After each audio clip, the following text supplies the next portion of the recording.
Well, hello class. This is Professor Levy, and I'm here keeping it real by bringing you to real places in American history. Today I'm in Bentonville, North Carolina at the Bentonville Civil War battlefield. This is an important site. I know in our course and in most history books it says that the Civil War came to an end when Robert E. Lee surrendered to Ulysses S. Grant on April 9th, 1865.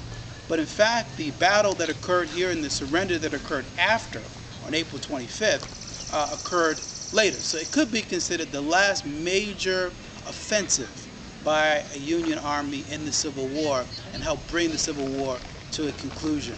As I said, it occurred here in March, starting March 19th, and occurred over 3 days, much like the Battle of Gettysburg. And it saw the action of 80,000 men, 60,000 Union forces commanded by General William Tecumseh Sherman, defended by about 20,000 Confederate forces led by General Joseph P. Johnston.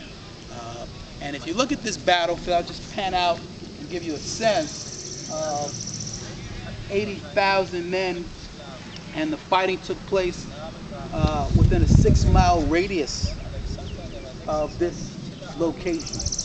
So as you drive these backcountry roads, there are markers that show everywhere in this area there was close fighting going on between Union and Confederate forces.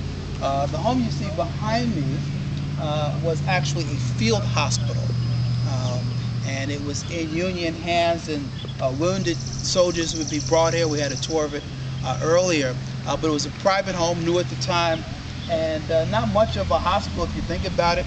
All the rooms on the lower floor were used as operating rooms. When I say operating room, basically a table in which they mostly performed amputations, literally throwing the body limbs, arms and legs out of the window.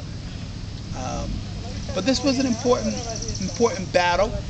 The goal here, if you recall, that General Sherman had his march through the sea, having captured the major city of Atlanta in 1864, then drove his army further south all the way to the ocean in South Carolina, and then turned it north on an upward trek, far beyond his supply lines, living off of the land by capturing food for his army from the local farms and people and towns that he went through. And this is why he was considered so fierce. One of the greatest compliments came from his opposing, General Johnston, who referred to General Sherman as the Julius Caesar of his day. Great compliment from one officer to another. But it was a decisive victory for the Union. It demonstrated that by this point, by late March of 1865, that the Confederate forces could not stop the Union advance through the South. General Sherman said in his historic words that he wanted the South to understand that war and personal suffering were synonymous, which is an interesting concept, that the South could not fight the war and not feel the pain. It's interesting because this was Robert E. Lee's idea in invading the North, and the Battle of Gettysburg that we study so closely was to make the people in the North feel some of the pain that the soldiers felt actually doing the fighting.